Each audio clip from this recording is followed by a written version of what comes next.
আমি একজন সাধারণ বাঙালি পরিবারের গৃহবধূ হয়ে বৃহস্পতিবার দিনটাকে সংসারের সব কাজকর্ম গুছিয়ে কিভাবে পরিপাটি করে রাখার চেষ্টা করি। শুভ সকাল বন্ধুরা, দোলন সিম্পল হাউস ওয়েব চ্যানেলের 144 নম্বর ভিডিওতে তোমাদের সবাইকে স্বাগত।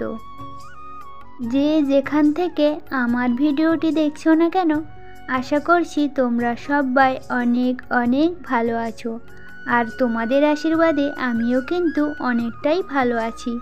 তো বন্ধুরা, এখন বাজে সকাল 5:30, আর তোমরা কিন্তু বাইরের দিকটা দেখেই বুঝতে পারছো এখনও কিন্তু ভালোভাবে সকালও হয়নি, তাই ঘরে কিন্তু লাইট জ্বালিয়ে নিয়ে কাজ শুরু করে দিয়েছি।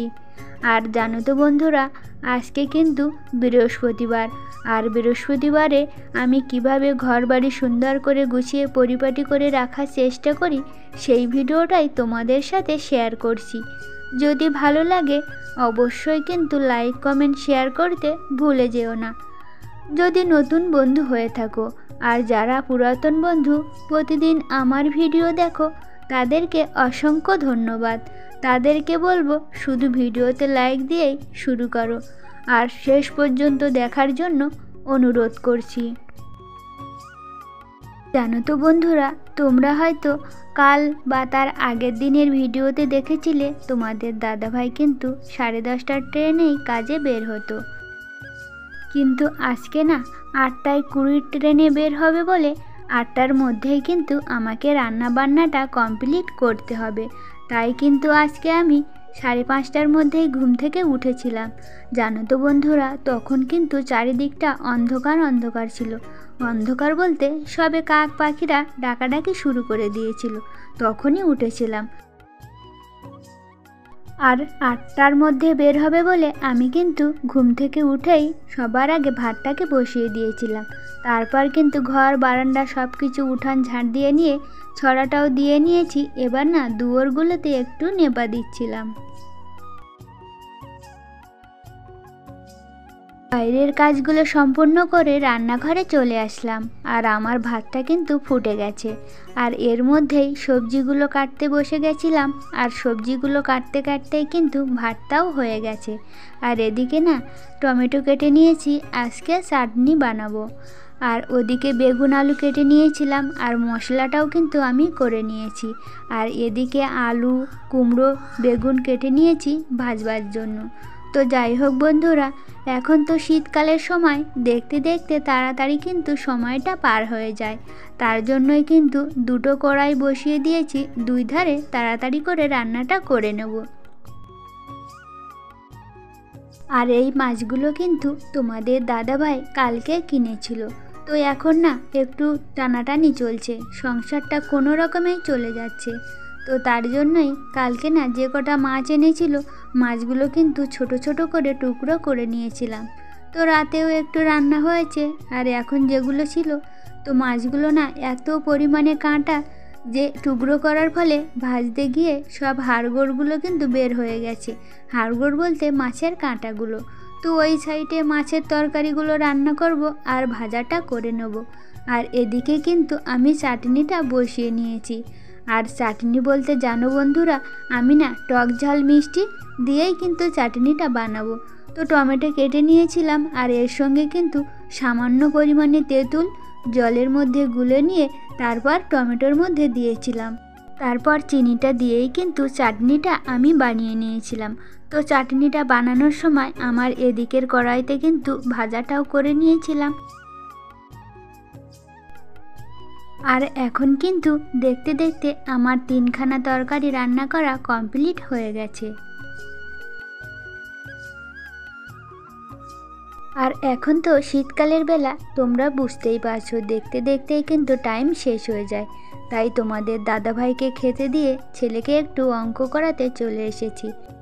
আর জানো তো বন্ধুরা, আজকে না তোমাদের দাদাভাই 8টার মধ্যে বের হবে বলে আজকে কিন্তু ছেলেকে নিয়ে আর পড়াতে বসেনি, তার জন্যই আমি ওকে দেখিয়ে দিয়েছি।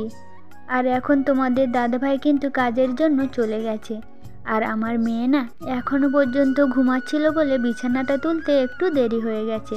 আর এখন ওকে ডেকে ডেকে তুলে দিয়েছি। ও না বাইরের দিকে গেছে, তাই বিছানাগুলো একটু গুছিয়ে রাখছি। আর আজ তো বৃহস্পতিবার, তার জন্যই কিন্তু বালিশের কভারগুলো খুলে রাখছি, ধুয়ে দিতে হবে। আর জানো তো বন্ধুরা, আমি কিন্তু আগের একটা ভিডিওতে বলেছিলাম প্রতিদিন কিন্তু আমার বেড চাদর বালিশের কভার ধোয়া হয় না, 1 সপ্তাহ পর পর কিন্তু সব কিছু খুলে নিয়ে ধুয়ে দিই। তো যাই হোক বন্ধুরা, তোমাদের সাথে কথা বলতে বলতে আমার কিন্তু বিছানাটা পুরো কমপ্লিট করে গুছানো হয়ে গেছে। আর এগুলো না একটু মুছে নিচ্ছি। জানো তো বন্ধুরা, আমি না আগে মনে করতাম যে গরমের সময় হাওয়া ঢোকার জন্য ঘরের জানলা খুলে রাখা হয়, তার জন্যই মনে হয় গরমকালে বেশি নোংরা হয়। তো এখন দেখছি শীতেও যেমন নোংরা হয় আর গরমেও কিন্তু তেমনই নোংরা হয়। তো জানালা মুছে নিয়েছি, আর ওদিকে খাটটাও কিন্তু মোছা হয়ে গেছে। আর এখন চলে এসেছি আলমারিটা মুছে নিতে। আর জানো তো বন্ধুরা, আমাদের ঘরে তো দুষ্টু দুষ্টু বাচ্চারা রয়েছে, ওরা কিন্তু আলমারিটার গায়ে কি যে আঠা মতো লাগিয়ে রেখেছিল, তো ওটা না তুলতেই পারেনি। আর আমি কিন্তু অনেক দিদিভাইয়ের ভিডিওতে দেখেছিলাম কি একটা স্প্রে টাইপের দিয়ে আলনা শোকেসগুলো মুছে নেয়। তো আমাদের তো ওইগুলো আর নেই, তার জন্যই শুধুই কিন্তু মুছতে হয়। তো যাই হোক বন্ধুরা, রান্না যখন করেছিলাম তারপরে কিন্তু আমার গ্যাস ওভেনটাকে মোছা হয়নি, তাই এখন একটু ভালো করে মুছে নিচ্ছিলাম। আর জানালাগুলো না এই 2 দিন হয়ে গেছে মোছা হয়নি, ওগুলো ওই যে রান্নার তেল পড়ে পড়ে কেমন আঠা মতো হয়ে গেছে, তাই ওগুলোও কিন্তু ভালো করে মুছে নিয়েছি। আর এখন কিন্তু 8:30 বেজে গেছে, তাই সবাই মিলে খেতে বসে গেছে। জানো তো বন্ধুরা, সকালে খাওয়া দাওয়ার পর কিন্তু যে বাসনগুলো পড়েছিল সেগুলো সব ধুয়ে নিয়েছিলাম। আর আজ না 1 সপ্তাহ পরে টাইম কলে জল এসেছিল, তো শুধুই কিন্তু 1 গামলি জল হয়েছে। মেয়ে আমার তো এখনও স্নান হয়নি, তাই জলগুলো কিন্তু একটা গামছা দিয়ে ঢেকে রেখেছি। আর এখন এই যে ঘরটা মুছতে চলে এসেছি। আর ওই যে সকালবেলা বালিশের কভারগুলো খুলে রেখেছিলাম, সেগুলো কিন্তু সার্ফের গুঁড়ো দিয়ে ভিজিয়ে রেখে এসেছি। আর আজকে না ছেলে 8:30টার সময় স্নান করেছিল স্কুলে যাওয়ার জন্য, তো ছেলে না পেট ব্যথা করছে বলে আর স্কুলে যায়নি। আর জানো তো বন্ধুরা, কালকে কিন্তু আমার ছেলে একটা কাণ্ড ঘটিয়েছে। কালকে স্কুল থেকে আসতে গিয়ে অন্য একটা রাস্তা দিয়ে বাড়ি ফিরছিল, আর সেখানে না ছোট্ট একটা সাঁকো ছিল, তা সেটা পার হতে গিয়ে না পড়ে গেছিল। আর নিচে না ছোট্ট ডোবা ছিল, সেখানেই পড়ে বই খাতা ড্রেস জুতো সবই কিন্তু ভিজে বাড়ি চলে এসেছে। আর জানো তো বন্ধুরা, আমার ছেলে কিন্তু এখনও সাঁতার জানে না, তো শুধুই ভয় হচ্ছিল যদি ওটা অল্প জল না হয়ে বড় গর্ত থাকতো তাহলে কি হতো। আর কালকে বাড়ি এসেই কিন্তু আমার ভয়ে না একা একাই কিন্তু ব্যাগ জুতো ড্রেস সব নিজে নিজেই ধুয়ে নিয়েছিল। আর আমি যখন সন্ধেবেলা ঠাকুর ঘরে পুজো দিতে চলে গেছি, তখন না আয়রন দিয়ে ওর জামা প্যান্ট ব্যাগ সবই কিন্তু আয়রন করছিল। আর আয়রন করতে গিয়ে আমার মাদুরটা না পুরো পুড়িয়ে ফেলেছে। তো যাই হোক বন্ধুরা, যা হওয়ার সে তো হয়ে গেছে, এখন তো আর কিছু করা যাবে না। তো আমি না বালিশের কভারগুলো কেচে নিয়ে তারপরেই কিন্তু ছানটা করে নিয়েছিলাম। আর ছানটা করে না একটু আলতা পরে নিয়েছি, আর মেয়েকেও আলতাটা পরিয়ে দিয়েছি। আর আজকে বৃহস্পতিবার বলেই কিন্তু নুপুরটা পরেছি।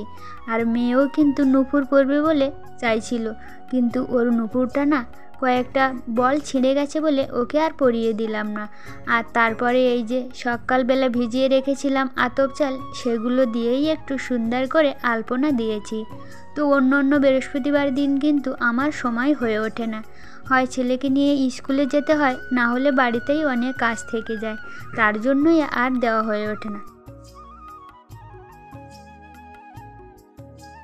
আর তুলসীর মঞ্চটা না দিতে গিয়ে অনেক বেলা হয়ে গেছিলো বলে ভালো করে দেওয়া হয়নি। আর এই যে এই ঘরে দিয়েছি, তো এখনও শুকনো হয়নি, কাঁচা বলে ভালো একটা দেখা যাচ্ছিল না।